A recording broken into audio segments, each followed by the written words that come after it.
Hey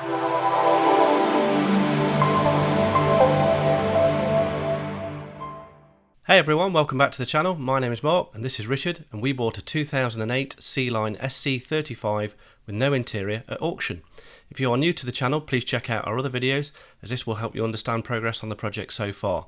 In last week's video we bonded and glassed in the new chain locker base, so in today's video we'll continue working on the chain locker and also investigate the damaged core on the upper deck where the A-pillar meets the deck.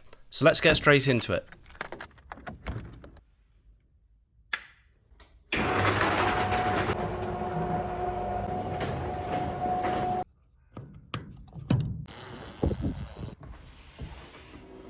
Okay, so the aim for today is to hopefully get this anchor roller fitted. So we've already got the aperture at the front here.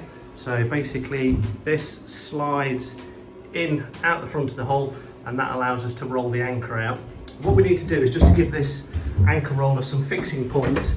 So what we'll be doing is coming in here and glassing in some blocks of wood so that we've actually got something to screw that to.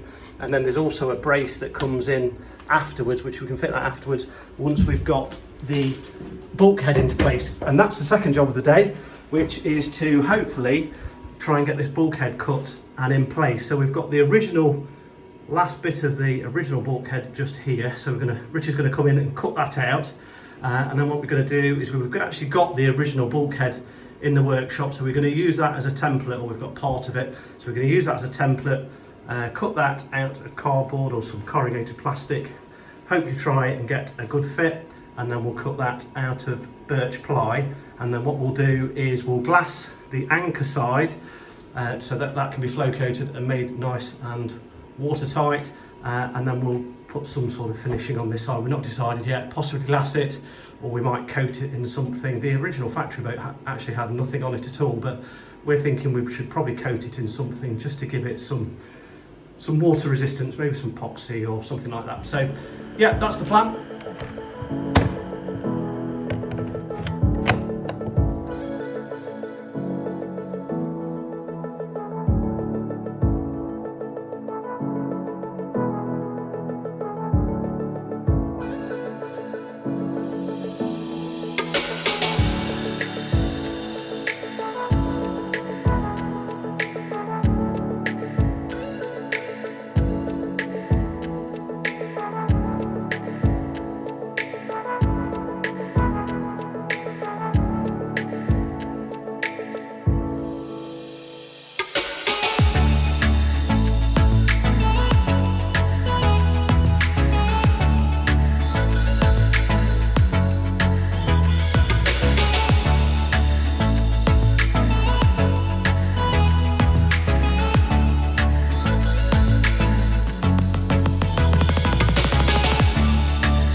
Alrighty guys, so it is the next day and we finally managed to get the blocks cut for the anchor roller. So this is just a temporary base here that we've got, or a temporary brace rather, not base. And then also we've got both blocks cut for either side. They're both completely different shapes, which is a bit of a nightmare, to be honest with you, but you can see here that the stringers actually come in at 2 different heights. I mean, that doesn't matter. It just means that when we were cutting these blocks, they were just completely different shapes both sides. So yeah, it took a little bit of shaping these to get them to fit nicely, but they fit nice now. We've got a nice consistent gap down both sides here, so we'll be able to drive some screws through and fix that nicely. So what we'll do is we'll bond this into place and then we'll glass it in. But next job is to just sand behind here and just get that all prepped. And while I'm doing that, Richard is going to be addressing a leak that we have that we've had for some time, and we've just left it, to be honest with you, because we knew at some point we would have to come back to this. So what we've done is drill some holes in this here, but this is getting wet, and it's getting wet because the A pillar on the boat is letting water in. So and this has all got wet, this plywood in here, and it's soggy. I don't know whether you can see this, but it's sopping. So what we're going to do is we're going to cut these out, and we've got a damp patch here that runs down to about just there. So we've got a natural seam here anyway. There's a tape joint here with balsa in. So we're just going to come in, remove this section, and we'll rebalsa that. And then we're also going to remove this motor and get a cut into here and see what we need to repair or replace in there. So let's get straight into it.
Okay, so we have now cleaned up all around here. So I've come in there with the sanding disc on the drill and just cleaned all that. You can see where it's just a little bit lighter there. So cleaned all that up, ready for epoxying in our blocks. And then Richard has been making a bit of a mess over here, and you can see where he's removed all of the laminate here, and this is all really dark and obviously been damp for quite a long time. So what he's done is he's got it back to here, which it might need to come just a little bit further back, but pretty much this is dry here now.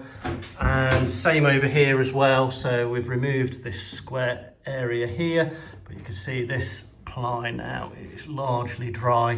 So, but I think what we will do, actually, I think the plan is to come all the way back here. There's a natural joint just here, which was put in the factory. So I think the plan is actually to remove all of that area there, and all of this area, certainly up to about here, I think is the plan at the moment. And we've also just revealed this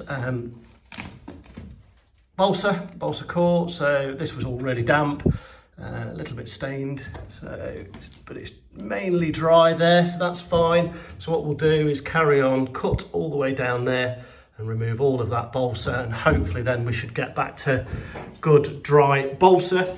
And I think what we're also going to do is just drill out this hole here. So this is where the bolts go through up into the A-pillar. So we're just going to drill through there and just see what's up there. Just wind that out a little bit, see what's up there, make sure it's all in good condition, and then we'll work out a plan of attack of how we're going to put this all right.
Okay, so we managed to find some nice dry ply. So I think this is a little bit burnt actually just from the multi-tool, but this is dry. And you can see here where it's still laminated to the upper deck here, and it's nice and dry. And you can see here where this is horrible and wet and rotten. And in fact, you can see all of the rotten ply down here. So good to get rid of that.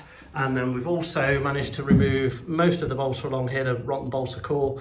Just got that last little bit down there, but not too concerned with that. So focus now is just what we do with these holes. So these are the holes that hold the A-pillar with the windscreen on the front of the boat, and that's where all the water was coming in. And what's actually happening is we've got a gap between the upper deck and the A-pillar moulding, and water's coming in through there. But what we want is a permanent solution, so that even if the sealant breaks on the A-pillar, there's still no way that water can come into here. So we're thinking maybe fill these with either a sleeve or an epoxy plug, and then we could come in and drill them out afterwards, put the bolts back in. But that would mean then that if this ever failed, the sealant here ever failed, it would never actually get back through to the balsa core, which has been the cause of the problem this time round. So we're looking for a more permanent solution.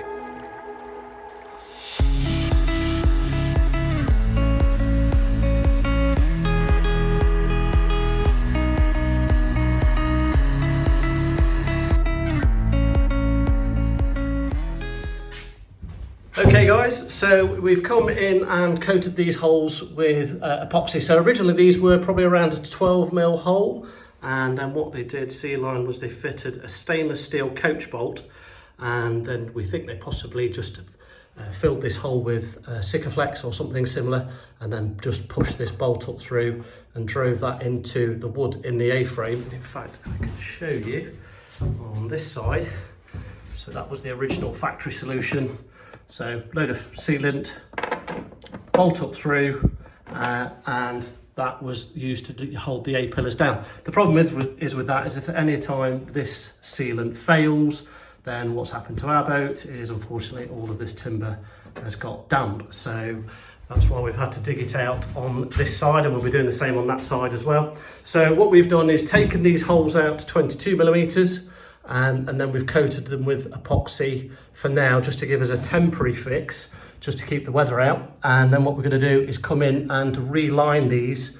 We'll epoxy in, we think, some nylon liners. So we're either going to buy some nylon tube, or we might even print something on a 3D printer, come in, put the new inserts in. That'll go all the way up beyond the deck height here, so that if any water ever tracks in, it can't then get up and over the sleeve. And then we'll come in with some bolts as before, stainless steel bolts, and bolt those through. The only bit we've not figured out yet is whether we use nuts on the top, which will be pretty difficult to do because access is really difficult, or whether we do something along the lines of fill this with epoxy, drill it, and then use some coach bolts or something along those lines. So yet to be determined, but we'll figure that bit out, I'm sure. Anyway, so that's going to be a wrap for today, guys. I hope you enjoyed today's video. If you did, give us a thumbs up, and we'll see you on the next one.